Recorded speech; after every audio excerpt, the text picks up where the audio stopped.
Istilah yang disebutkan oleh Sayyidina Umar Al-Khattab kepada Abu Hurairah, boleh kita sebutkan Abu Hurairah sebagai musuh Allah? Mengambil kata-kata Sayyidina Umar? Boleh kita kata Abu Hurairah itu menipu, mengambil kata-kata daripada Sayyidina Umar? Tidak. Tak boleh untuk kita kata begitu. Tapi Sayyidina Umar mengatakan demikian kerana hadza qaulul kabir lil kabir. Ini perbahasan atau perbicaraan orang besar dengan orang besar. Bukan semua orang yang boleh untuk mengambil kata-kata orang lain. Demikian juga bila mana ada para ulama-ulama silam yang terdahulu memberikan komentar kepada pendapat-pendapat mazhab ataupun pendapat-pendapat Imam Syafi'i ke atau siapa ke, mengatakan Imam Syafi'i salah ke dan sebagainya, ini bukan bermaksud semua daripada kalangan kita boleh kata Imam Syafi'i salah. Dulu waktu di Al-Azhar, waktu kami belajar kitab Syarhul Mawaqif, sallallahu ala Muhammad, sallallahu ala Muhammad, sallallahu ala Muhammad, sallallahu ala. Bismillahirrahmanirrahim. Alhamdulillahi rabbil alamin. Wassalatu wassalamu ala asyrafil anbiya'i wal mursalin Sayyidina Muhammadin wa ala alihi wa sahbihi ajma'in. Rabbi syrah li sadri wa yassir li amri wahlul 'uqdatam min lisani yafqahu qawli. Amma ba'du, assalamualaikum warahmatullahi ta'ala wabarakatuh. Alhamdulillah, segala puji dan syukur kepada Allah Subhanahu wa ta'ala. Selawat dan salam kepada junjungan Nabi besar kita, Nabi agung kita, Nabi Muhammad sallallahu alaihi wa ala alihi wa sahbihi wasallam. Hadirin muslimin muslimat yang dikasihi, yang dimuliakan Allah. Bahagian daripada nikmat yang Allah Subhanahu wa taala berikan kepada kita umat Nabi Muhammad sallallahu alaihi wa ala alihi wa sahbihi wasallam, sesuai dengan firman Allah Subhanahu wa taala di dalam Al-Quranul Karim. Allah menurunkan Al-Quran dan Allah menjamin untuk pelihara Al-Quran tersebut. Tidak seperti mana firman Allah atau kitab suci yang Allah turunkan kepada para anbiya yang lain. Istimewanya Al-Quran yang diturunkan buat junjungan besar Nabi Muhammad sallallahu alaihi wa ala alihi wa sahbihi wasallam adalah dijaga, dipelihara oleh Allah Subhanahu wa taala sehingga ke hari yang ditetapkan, ditentukan oleh Allah. Maka penjagaan yang dimaksudkan di dalam ayat ini adalah termasuk penjagaan melalui lisan para ulama, melalui hati mereka-mereka yang menghafal Quran, melalui tulisan daripada tulisan yang ditulis oleh mereka-mereka yang dikehendaki oleh Allah. Maka syariat yang diturunkan kepada Nabi Muhammad sallallahu alaihi wa ala alihi wa sahbihi wasallam disampaikan oleh baginda Nabi kepada para as-sahabah selama 23 tahun dakwah Rasul sallallahu alaihi wa ala alihi wa sahbihi wasallam. Generasi para as-sahabah ini sampaikan kepada generasi berikutnya, sehinggalah hari ini kita pun memahami agama ini. Kita pun memahami rukun Islam dan rukun iman. Semua ini ada kaitannya bagaimana agama ini disampaikan daripada satu generasi ke satu generasi. Tidak ada seorang pun pada zaman ini yang memahami agama ini terus daripada baginda Nabi Muhammad sallallahu alaihi wasallam, kecuali pasti kita akan memahami agama ini daripada orang sebelum kita, generasi sebelum kita. Demikian generasi sebelum kita memahami agama ini daripada sebelum mereka, sampailah kepada Tuhan punya syariat baginda Nabi Muhammad sallallahu alaihi wasallam. Dalam tempoh 23 tahun dakwah Rasul sallallahu alaihi wasallam telah sempurna semua hukum hakam agama ini disampaikan, diturunkan Al-Quran secara penuh. Tetapi urusan kita, urusan umat Islam, dari masa ke semasa kita berhadapan dengan beberapa perkara-perkara yang baru. Kita memerlukan kepada mereka-mereka yang membahaskan hukum hakam yang tidak diketemukan hukum hakam itu secara jelas, secara terperinci pada zaman Rasul sallallahu alaihi wa ala alihi wa sahbihi wasallam. Al-Imam Fakhruddin Ar-Razi rahimahullah di dalam kitab tafsirnya menyebutkan ketika menafsirkan ayat ma farratna fil kitabi min syai', kami tidak tinggalkan suatu pun di dalam Al-Quran. Walaupun di dalam menafsirkan Al-Kitab ini ada banyak tafsiran kitab itu merujuk kepada Lauhul Mahfuz dan sebagainya, tapi juga kebanyakan ahli tafsir yang mengatakan ma farratna fil kitabi min syai', kami tidak tinggalkan suatu pun daripada kitab ini kecuali ada penjelasannya. Kitab itu merujuk kepada Al-Quranul Karim. Maka adakah Al-Quranul Karim boleh dikatakan tidak sempurna sehingga banyak juga hukum hakam yang kita memerlukan pada hari ini kita tidak ketemukan jawapannya daripada Al-Quran? Dalam hal ini kata Imam Fakhrul Razi rahimahullah, kullu syai' mawjudun fil Quran lakin kullu nas la yaqdiru an ya'khudhahu. Semua perkara ada dalam Quran, tetapi tidak semua orang yang mampu untuk mengambil daripada Al-Quran tersebut. Maka oleh demikian kata beliau, hukum hakam ini terbahagi kepada dua bahagian. Yang pertama dipanggil Al-Ahkam Al-Mansus, hukum hakam yang punya nas jelas. Yang kedua Al-Ahkam Ghaira Mansus, hukum hakam yang tidak terdapat padanya nas yang jelas menjelaskan apakah penyelesaian kepada masalah tersebut. Dalam hal ini, bila perkembangan zaman, kita akan berhadapan dengan macam-macam qadiyah atau macam-macam isu, macam-macam perkara yang kita ingin tahu, kita ingin pelajari, kita ingin beramal dengan hal tersebut, perlunya kepada merujuk orang-orang yang berautoriti di dalam memahami hukum hakam. Hal ini Allah telah ingatkan kita di dalam Al-Quranul Karim.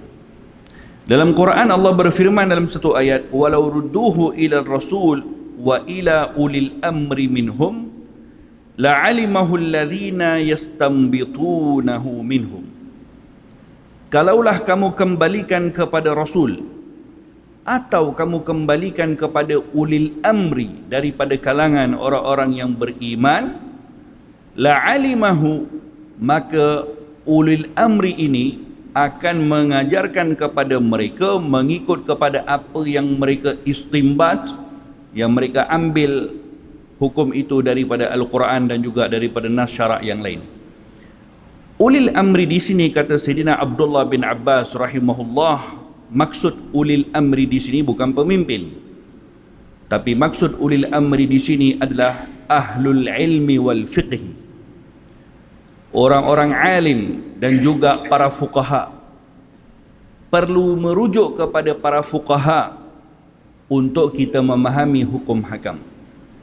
Dalam Al-Quran di dalam ayat ini Allah mengingatkan kepada kita, bila ada perkara-perkara yang kita tidak mengerti, maka kembalilah kepada ahlul ilmi wal fiqhi yang mereka punya kelebihan yang Allah berikan dari segi ilmu, yang mereka boleh memahami hukum hakam daripada Al-Quran dan hadis. Maka ambillah daripada mereka supaya ilmu ini difahami dengan cara yang betul. Inilah dasar kepada lahirnya satu istilah di dalam istilah ilmu, namanya al-fuqaha, al-mujtahidun dan sebagainya. Golongan mujtahid, golongan fuqaha yang mendirikan mazhab-mazhab fiqh, semua ini lahir adalah untuk memenuhi tuntutan semasa, perkembangan zaman, kerana tidak semua orang yang mampu untuk berinteraksi dengan Al-Quranul Karim. Dalam Al-Quranul Karim ada ayat yang membahaskan tentang iddah bagi seorang perempuan yang kematian suaminya adalah 1 tahun. Tetapi adakah kita memahami iddah bagi perempuan kematian suami itu 1 tahun? Tidak. Kita memahami wanita atau perempuan yang kematian suaminya adalah 4 ashhurin wa 10, 4 bulan 10 hari. Tapi ada ayat lain yang menyebutkan iddah itu 1 tahun. Dalam Al-Quran ada ayat la taqrabus salata wa antum sukara. Janganlah kalian mendekati solat, atau jangan kamu solat dalam keadaan mabuk. Adakah bermaksud kalau mabuk hanya tak boleh solat tapi boleh buat benda-benda yang lain? Tak juga. Jadi dalam Al-Quranul Karim ada ayat nasikh dan mansukh. Dalam Al-Quranul Karim ada ayat yang lebih awal diturunkan dan lebih lewat diturunkan. Dalam Al-Quranul Karim ada ayat yang umum dan khusus. Dalam Al-Quranul Karim ada ayat mutlak yang digeneralkan maksudnya, dan ada juga yang difahami dengan maksud yang lain. Dalam ayatul Quranul Karim ada ayat, pada satu ayat disebutkan secara umum, pada satu ayat yang lain diberikan pengkhususannya.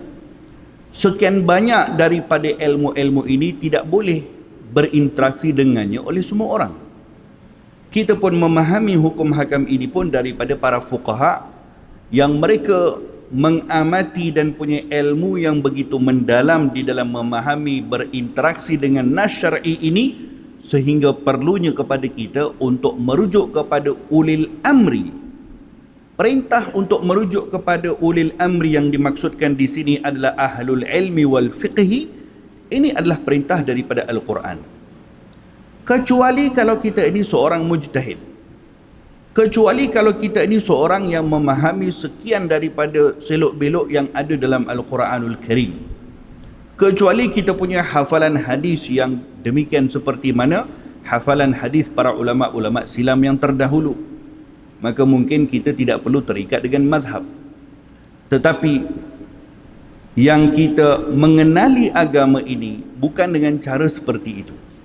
Kita mengamalkan perintah syariat yang sehingga hari ini kita sembahyang subuh tadi, kita tidak pernah memahami kalau solat yang kita laksanakan tadi menurut solat yang diajarkan dalam madhab al-Imam Asy-Syafi'i rahimahullah.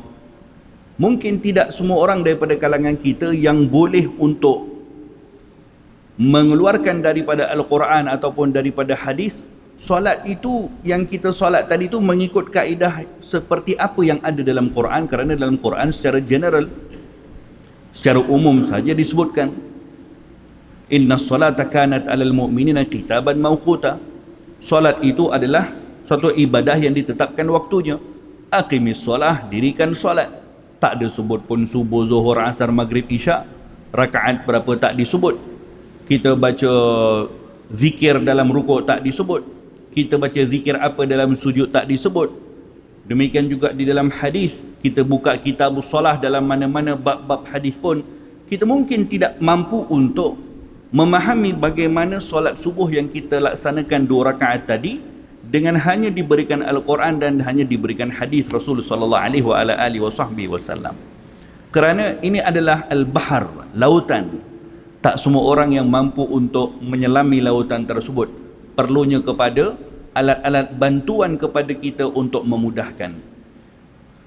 Inilah perubahan zaman yang memerlukan kepada lahirnya mazhab para ulama-ulama fiqh untuk memberikan kemudahan kepada umat. Maka dalam hal ini kita tidak perlu untuk merisaukan yang namanya terikat dengan mazhab atau mengikuti salah satu daripada mazhab-mazhab yang mu'tabar. Ini tidak ada di zaman Rasul sallallahu alaihi wasallam. Tidak ada di zaman Rasulullah mazhab Syafi'i wala Hambali, Hanafi, Maliki, Lais bin Sa'ad, apa pun tak ada. Tidak ada namanya terikat dengan mazhab. Kerana apa? Kerana tak perlu kepada terikat mazhab di zaman Nabi. Kalaulah ada perkara-perkara yang tidak difahami ketika itu, dalam Al-Quran sudah Allah ajarkan, walau rudduhu ila Rasul. Kalau kamu tidak memahami sesuatu perkara, rudduhu ila Rasul. Kembalikan kepada Rasulullah. Ya sudah, Rasulullah masih ada. Tidak ada peluang kepada orang lain untuk memberikan satu manhaj, metodologi yang baru di dalam memahami agama Allah Subhanahu wa taala di zaman Nabi. Kerana mereka akan kembali kepada Rasul sallallahu alaihi wasallam. Ini nisbah bagi orang beriman di zaman Rasul sallallahu alaihi wasallam. Tapi bagi nisbah selepas itu, Allah sebutkan dalam Quran, wa ila ulil amri minhum, kembalikan kepada mereka-mereka yang berautoriti dalam agama, iaitu ahlul ilmi wal fiqhi, untuk mereka memberikan penerangan kepada kamu tentang hukum hakam. Maka perubahan zaman inilah yang menyebabkan lahirnya para fuqaha dan kejahilan umat yang lebih jauh daripada zaman Nabi Muhammad sallallahu alaihi wasallam, menjadikan kelahiran kepada mazhab fiqh daripada satu zaman ke satu zaman, daripada satu negara ke satu negara yang lain, mengikut kepada perubahan dan tuntutan yang ada kepada umat Islam ketika itu. Bicara tentang kelahiran mazhab fiqh, keempat-empat daripada mazhab fiqh yang mu'tabar pada hari ini, disebutkan mazhab yang mu'tabar dengan erti inilah sahaja empat mazhab yang disampaikan oleh pendiri mazhab tersebut, kaedah-kaedah usul fiqhnya, manhaj metodologi fiqh yang mereka cetuskan, lalu disambut oleh sekian ramai daripada murid-murid mereka, lalu lahirnya satu madrasah daripada setiap mazhab tadi. Madrasah yang saya maksudkan bukan bangunan madrasah itu, tapi satu metodologi dalam fiqh. Berbeza dengan sebahagian daripada para mujtahid yang mereka, ilmu mereka, manhaj mereka tidak dikembangkan oleh pengikut-pengikut mereka dengan tulisan-tulisan, dengan syarahan-syarahan kepada kitab yang mereka menulis, lalu tidak berkembang mazhab itu kepada generasi-generasi berikutnya. Ini adalah satu informasi yang penting kepada kita untuk kita tahu kalau yang namanya mazhab fiqh itu bukan hanya empat, tapi kita biasa mendengarkan namanya mazhab yang mu'tabar, yang terkenal, yang terpelihara, empat saja. Tapi bukan bermaksud empat mazhab ini saja yang wujud, tidak. Tapi empat mazhab ini saja yang mahfuz, yang terjaga, yang punya disiplin ilmu yang kemas, yang punya metodologi di dalam mengkaji nusus asy-syar'iyyah, nas-nas syar'i, yang punya sekian ramai daripada para murid-murid mereka yang kembangkan tulisan-tulisan daripada mujtahid-mujtahid tadi, sehingga mazhab ini berkembang daripada satu masa ke satu masa. Pada masa yang sama ada juga mazhab yang tidak berkembang, seperti mazhab Al-Imam Lais bin Sa'ad dan juga sebagainya, walaupun Al-Imam Al-Lais bin Sa'ad itu lebih alim daripada Imam Malik radhiyallahu anhu wa arda menurut Imam Syafi'i rahimahullah. Keempat-empat daripada mazhab yang mu'tabar ini adalah silsilah mereka, ataupun perkembangan mazhab ini adalah legasi daripada dakwah Rasul sallallahu alaihi wasallam kepada para as-sahabah, as-sahabah kepada tabi'in, at-tabi'in kepada tabi'in. Mereka bukan bawa satu perkara yang tidak ada hubung kait dengan zaman as-sahabah dan juga zaman at-tabi'in. Sebagai contoh, kita lihat di Madinatul Munawwarah, selepas daripada kewafatan baginda Rasulullah sallallahu alaihi wasallam, yang menjadi rujukan utama kepada kaum muslimin ketika itu bukan pun semua orang daripada kalangan para as-sahabah. Ada sebahagian daripada para as-sahabah yang dijadikan sebagai pakar rujuk, seperti Sayyidina Zaid bin Thabit radhiyallahu anhu arda, seperti Abdullah bin Umar, dan beberapa daripada kalangan para as-sahabah yang menjadi pakar rujuk hukum hakam bila umat Islam ketika itu memerlukan kepada fatwa, memerlukan kepada masalah-masalah yang tertentu selepas daripada zaman Nabi, maka mereka akan merujuk kepada sahabat-sahabat sekian di Madinatul Munawwarah. Mereka sahabat yang mengembangkan ilmu dakwah Rasul sallallahu alaihi wasallam, ajarkan kepada generasi selepas mereka di Madinah. Maka lahirlah daripada didikan Sayyidina Abdullah ibn Umar, Sayyidina Zaid bin Thabit, lahir daripada didikan mereka sekian daripada kalangan para at-tabi'in, seperti Al-Imam Sa'id bin Musayyab, Urwah bin Zubair, dan selebihnya daripada para fuqaha al-Madinah yang dikenali dengan fuqaha us-sab'ah, 7 orang faqih fuqaha daripada kalangan tabi'in yang lahir daripada didikan para sahabat ridwanillahi ajma'in, maka mereka menjadi rujukan kepada umat ketika itu. Daripada 7 orang fuqahaul Madinah daripada kalangan para tabi'in, lahir satu lagi generasi lain yang kembangkan ilmu ini, kembangkan syariat, memahami hukum hakam ini, memberikan kefahaman kepada umat, seperti Al-Imam Muhammad bin Shihab Az-Zuhri, Al-Imam Yahya bin Sa'ad dan sebagainya daripada kalangan tabi'in. Daripada mereka ini lahirnya Al-Imam Malik bin Anas, sahibu madhabul Malik di Madinatul Munawwarah. Demikian berkembang madhab Imam Malik yang sambung silsilah itu daripada madrasah para tabi'in kepada para tabi'in kepada para as-sahabah kepada Nabi Muhammad sallallahu alaihi wasallam. Demikian juga keadaannya di Makkah Al-Mukarramah. Kalau di Makkah yang mengembangkan ilmu syariat Rasulullah sallallahu alaihi wasallam selepas daripada zaman Nabi seumpama Abdullah bin Abbas.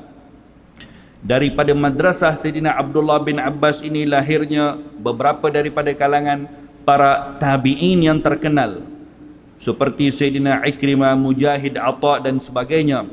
Daripada generasi ini datangnya para tabi'in yang terkenal seperti Al-Imam Sufyan bin Uyainah. Daripada Al-Imam Sufyan bin Uyainah ini datangnya murid beliau Imamuna Imam Syafi'i radhiyallahu anhu wa arda. Demikian juga di Kufah, di Baghdad, daripada Sayyidina Ali bin Abi Talib, daripada Sayyidina Abdullah bin Mas'ud, daripada kalangan para as-sahabah, maka diteruskan dakwah itu oleh para tabi'in seumpama Imam Ibrahim, kemudian kepada Sayyidina Hamad bin Yusuf, sehingga datangnya Imam Abu Hanifatun Nu'man Imamul A'zam di bumi Iraq. Demikian juga Imam Ahmad bin Hanbal yang lahir daripada didikan Imamuna Imam Syafi'i rahimahullah. Maka lahirnya keempat-empat madhab ini adalah bahagian daripada legasi Rasulullah sallallahu alaihi wasallam. Tinggal lagi kepada kita hadirin hadirat muslimin muslimat yang dikasihi, yang dimuliakan oleh Allah Ta'ala. Bila kita menyedari kalau perlunya untuk kita kembali kepada mereka-mereka yang punya authority di dalam memberikan kefahaman tentang agama, maka di sini ada satu permasalahan penting yang perlu kita fahami, bahawa adakah yang namanya golongan authority ini terbuka kepada semua orang? Para ulama menyebutkan bahawa pintu ijtihad masih dibuka sampai ke hari ini pun. Kalau pintu ijtihad itu tidak terbuka, maka kita tidak mampu untuk berinteraksi dengan banyak daripada hal-hal semasa yang mungkin tidak disebutkan oleh para fuqaha yang terdahulu dengan jelas di dalam kitab-kitab mereka. Pintu ijtihad masih terbuka sampai kepada hari ini. Tetapi itu bukan bermaksud semua orang boleh menjadi mujtahid. Bukan bermaksud semua orang boleh ijtihad. Bukan bermaksud semua orang boleh untuk berinteraksi dengan hal-hal seperti ini.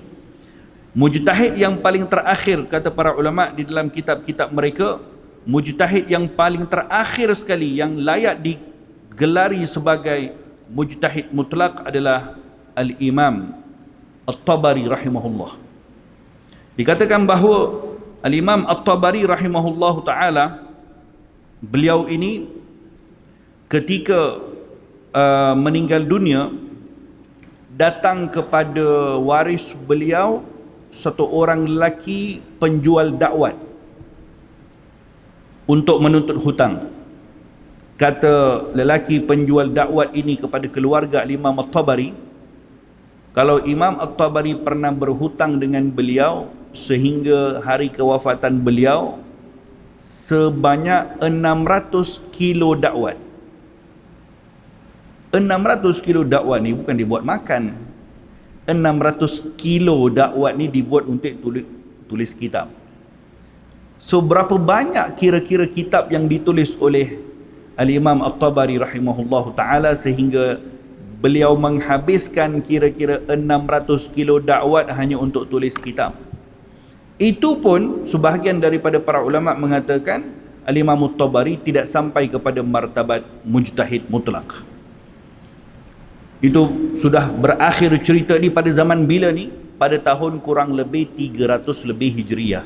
Sudah habis cerita mujtahid mutlak kerana sudah tidak mampu kepada sesiapa pun untuk menjadi mujtahid mutlak, sehingga yang ada setelah itu adalah mereka-mereka yang menjadi muttabi' kepada mujtahid mutlak, pengikut kepada para ulama-ulama mujtahid tadi. Agama kita ini, syariat yang kita amalkan daripada ilmu-ilmu fiqah yang kita pelajari hari ini adalah sudah kemas, dituliskan oleh para ulama. Kita kalau mengaji fiqah pada hari ini, tidak ada daripada kalangan kita yang nak terus pergi belajar kitab oleh Imam Syafi'i. Kalau ada orang yang mengajarkan kitab hari ini, itu kena kena hati-hati sikit. Kerana kitab itu bukan kitab yang boleh difahami oleh semua orang. Kitab Ar-Risalah oleh Al-Imam Syafi'i rahimahullah, seperti mana kitab kata Al-Imam Al-Muzani dan juga Al-Imam Al-Buwaiti. Al-Imam Al-Muzani yang disebut dalam kata-kata beliau, ini murid-murid Imam Syafi'i. Katanya, aku baca kitab Ar-Risalah oleh Imam Syafi'i sebanyak 500 kali. 500 kali aku baca kitab Ar-Risalah. Setiap kali aku baca kitab Ar-Risalah, aku akan dapati masalah-masalah baru yang timbul, yakni ilmu-ilmu baru yang aku dapat. Maksudnya kitab-kitab seperti ini ditulis oleh Imam Syafi'i untuk level murid-murid beliau seperti Al-Imam Al-Buwaiti, Al-Imam Al-Muzani dan sebagainya. Maka kita kalau nak mengikut kepada bagaimana manhaj yang telah diletakkan oleh para ulama untuk memahami hukum hakam, kita mulakan dengan kitab-kitab yang ringkas. Dalam metodologi penyusunan kitab dalam madhab Imam Syafi'i kita, diajarkan kepada kita untuk mula dengan kitab-kitab yang ringkas seperti kitab Ar-Risalah Al-Jami'ah, naik sikit kepada Safinatun Najah, naik sikit kepada Syarhul Latif, Mukhtasar Al-Latif, naik sikit kepada Matan Al-Ghayah wa Taqrib, naik sikit kepada Matan Az-Zubad, Al-Yaqutun Nafis, sehinggalah sampai kepada Minhajut Talibin dan kepada kitab-kitab yang lain yang lebih besar waktu itu. Maka dengan cara seperti ini, insya-Allah pemahaman kita tentang syariat Rasul sallallahu alaihi wasallam, hukum hakam, tidak akan tercemar dengan pemahaman-pemahaman yang tidak betul. Memang benar Imam Syafi'i rahimahullah pernah sebutkan, idza sahhal hadis fadhaka madhhabi utruk qawli. Kalaulah kamu dapati ada hadis yang sahih yang berlawanan dengan aku punya madhab ataupun aku punya pandangan, utruk qawli, maka tinggalkan aku punya kata-kata, ambillah hadis tersebut. Betul kata-kata Imam Syafi'i yang terkenal.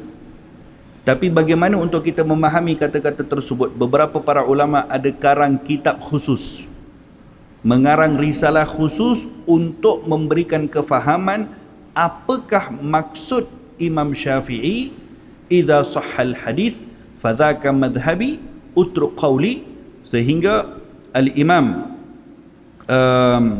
Taqiyuddin As-Subki rahimahullah mengarang satu kitab namanya Makna Qaulul Muttalabi idza sahhal hadis fadhaka madhhabi. Demikian juga Al-Imam Izzuddin bin Abdissalam, Al-Imam Azra'i dan beberapa para ulama-ulama lain ada mengarang kitab tentang maksud kepada kata-kata Imam Syafi'i. Ini maksud kata-kata Imam Syafi'i dikategorikan sebagai kata-kata Al-Kabir lil-Kabir, yakni kata-kata orang besar untuk orang besar, bukan untuk semua orang. Sayyidina Abu Hurairah radhiyallahu anhu arda, satu hari ketika meriwayatkan daripada Nabi SAW, man qala la ilaha illallah dakhala al-jannah, man qala la ilaha illallah dakhala al-jannah. Ini Sayyidina Abu Hurairah sebutkan kepada Sayyidina Umar bin Khattab, aku dengar daripada Rasul SAW mengatakan bahawa man qala la ilaha illallah dakhala al-jannah. Siapa yang sebut? Abu Hurairah, sahabat yang paling banyak riwayatkan hadis daripada Nabi. Disebutkan kepada siapa? Amirul Mukminin Umar bin Khattab. Apa kata Umar bin Khattab? kepada Abu Hurairah, katanya, kadzaba aduwallah, telah berbohong musuh Allah Subhanahu wa taala. Dan waktu itu Sayyidina Umar tolak Abu Hurairah sampai tergolek jatuh Abu Hurairah radhiyallahu anhu arba mendengarkan kata-kata tersebut. Apa maksud di sini? Yakni maksud di sini adalah apa yang disebutkan oleh Sayyidina Abu Hurairah bukan itu bukan bermaksud bukan hadis Nabi. Hadis Rasulullah. Man qala la ilaha illallah dakhala al-jannah. Tapi itu ketika didengari oleh Sayyidina Umar Al-Khattab radhiyallahu anhu arda, beliau melarang kepada Sayyidina Abu Hurairah untuk sebutkan demikian tanpa perincian kepada mereka yang mendengarkan.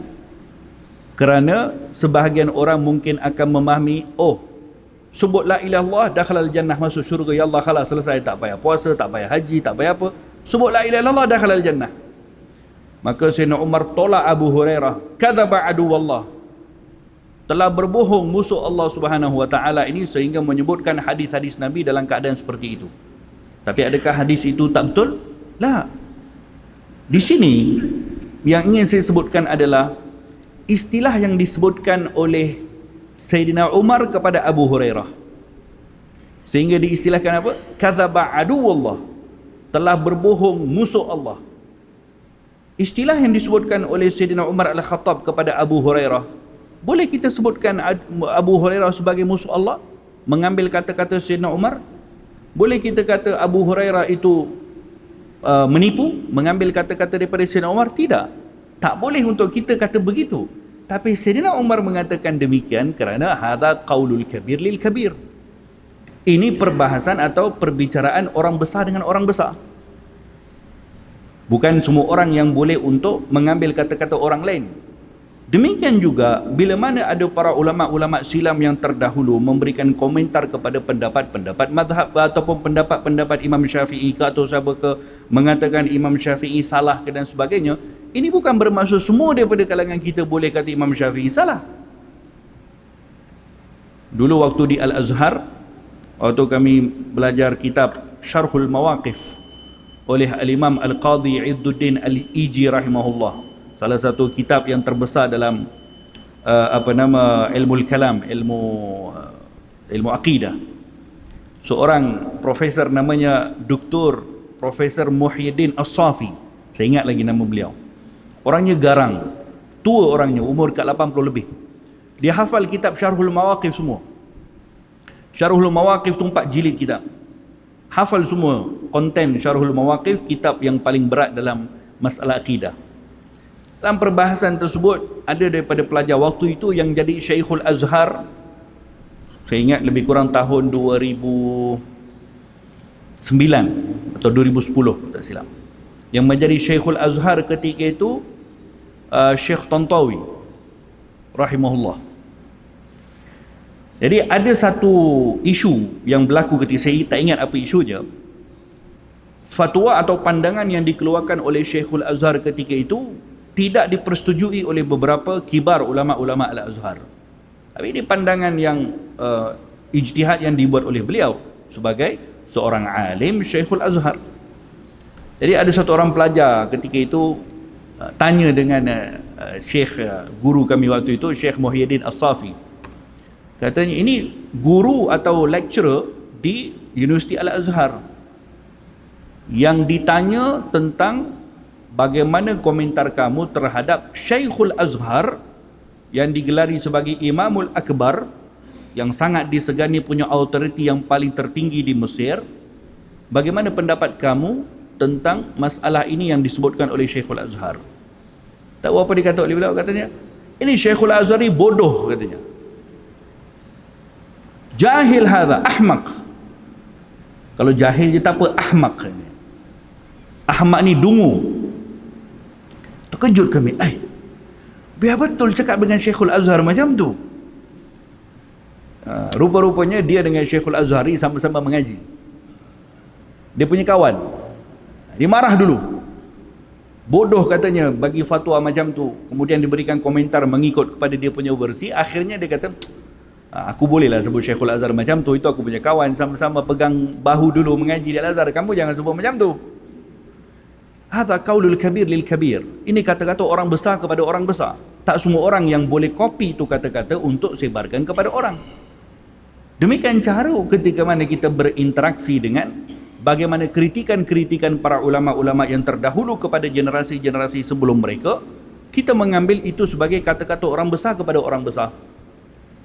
Tak semua orang yang boleh untuk ambil kata-kata tersebut untuk sampaikan kepada orang sehingga Imam Syafi'i tak betul.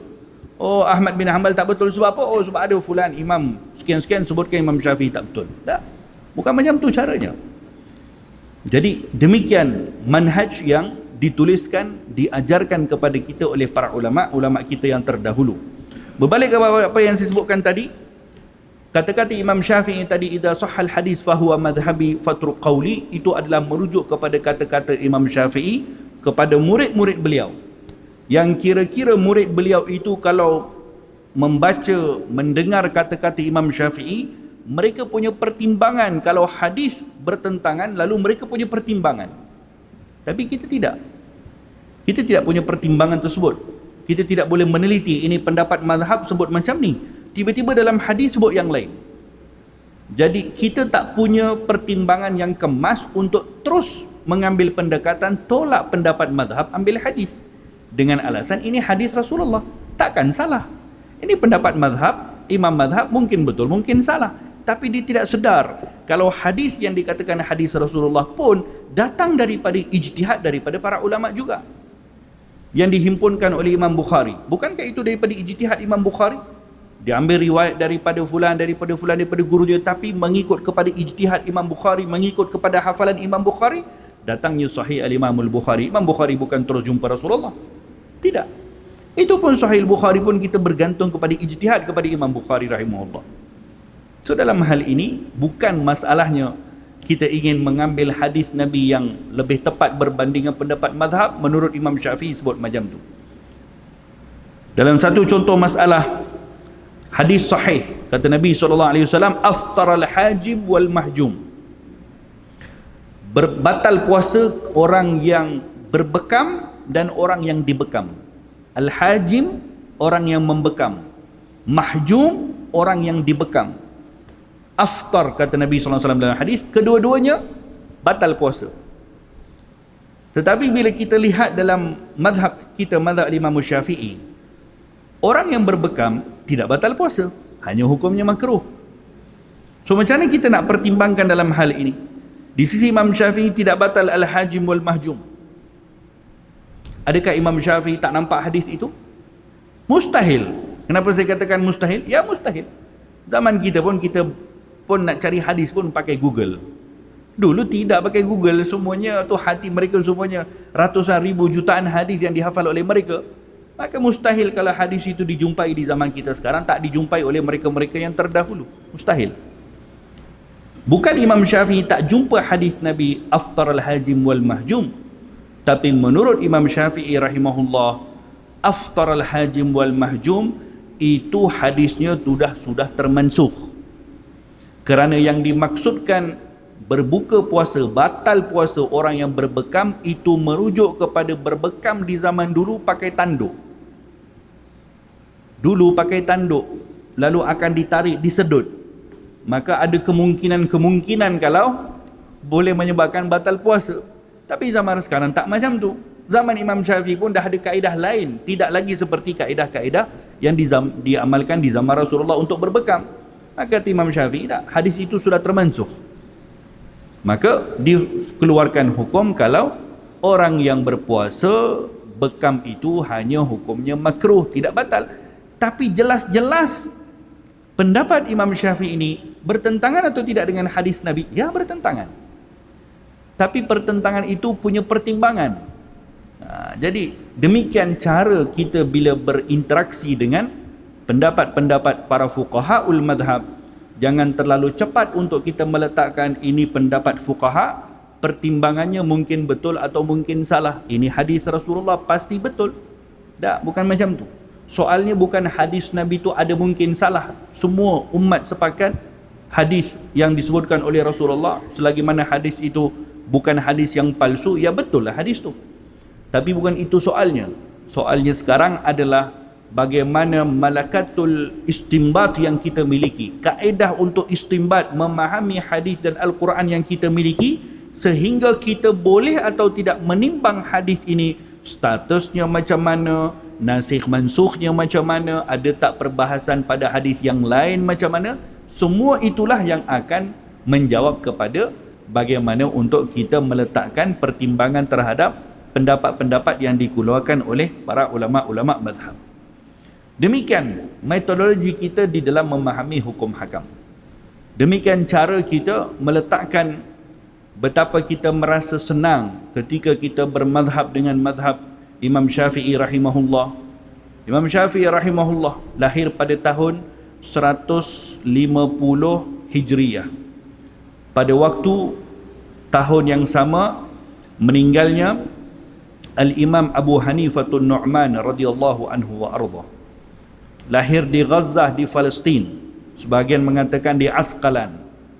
Maka para ulama yang menuliskan tentang tarikh ataupun tentang manaqib Imam Syafi'i, mereka katakan bahawa Gaza itu merujuk kepada kampung, Asqalan merujuk kepada bandar.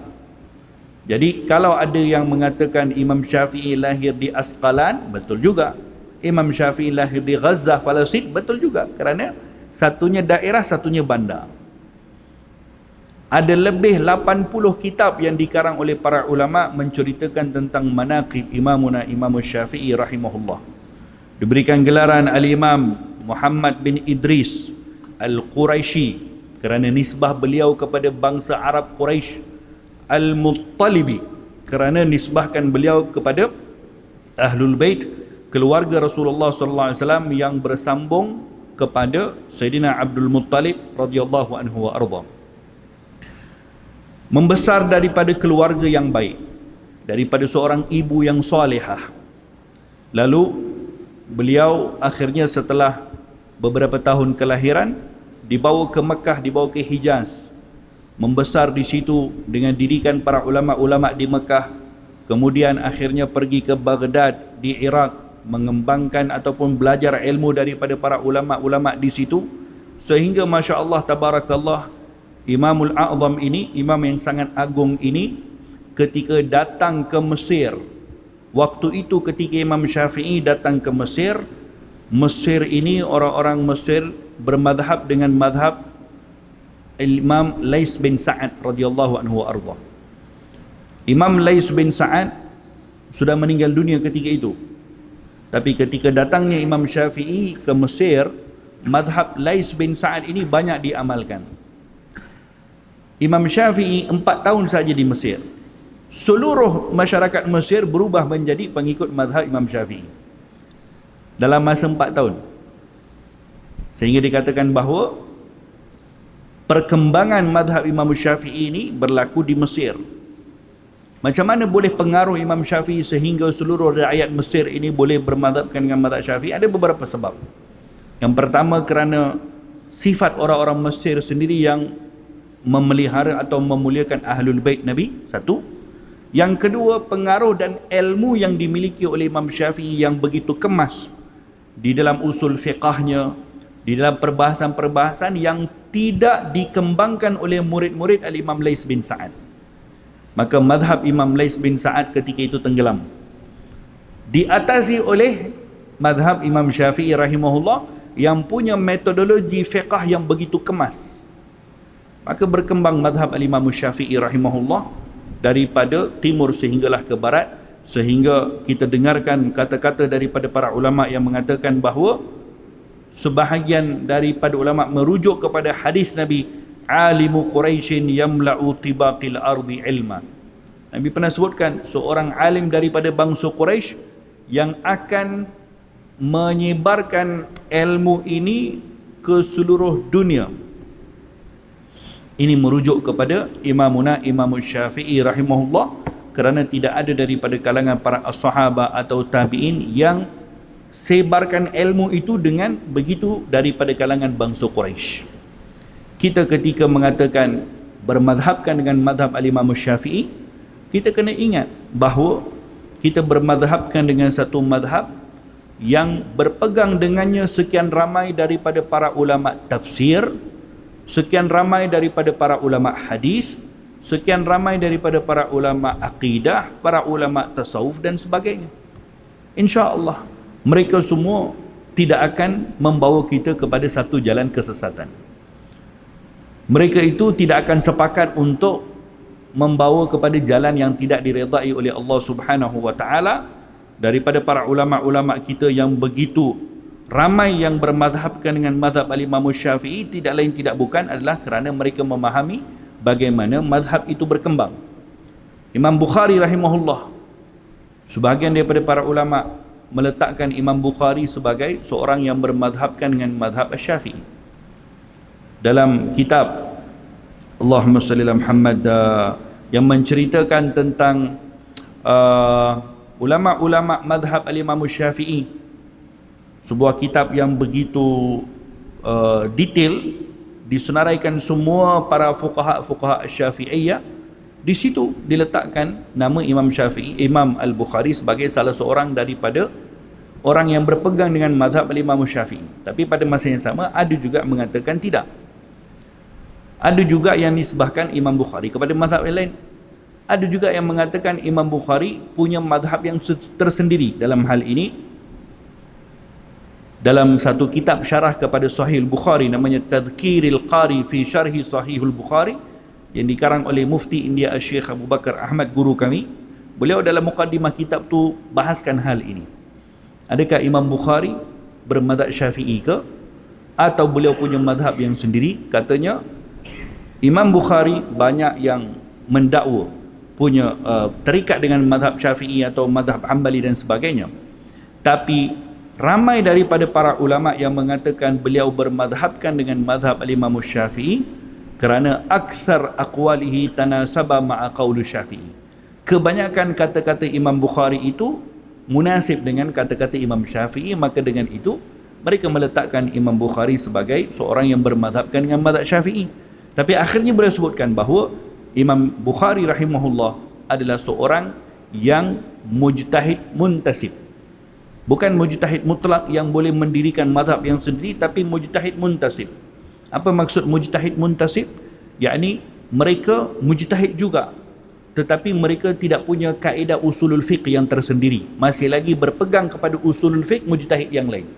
Tapi kalau mujtahid mutlak, semuanya mereka punya idea sendiri, yakni kaedah untuk mengeluarkan istinbat hukum, usulul fiqhnya semua punya kaedah yang tersendiri. Tapi mujtahid muntasib tidak. Demikian daripada kalangan ulama-ulama hadisnya Imam Bukhari, Imam Muslim, Imam An-Nasai, Tirmidzi, dikategorikan oleh para ulama sebagai bermazhabkan dengan mazhab Syafi'i.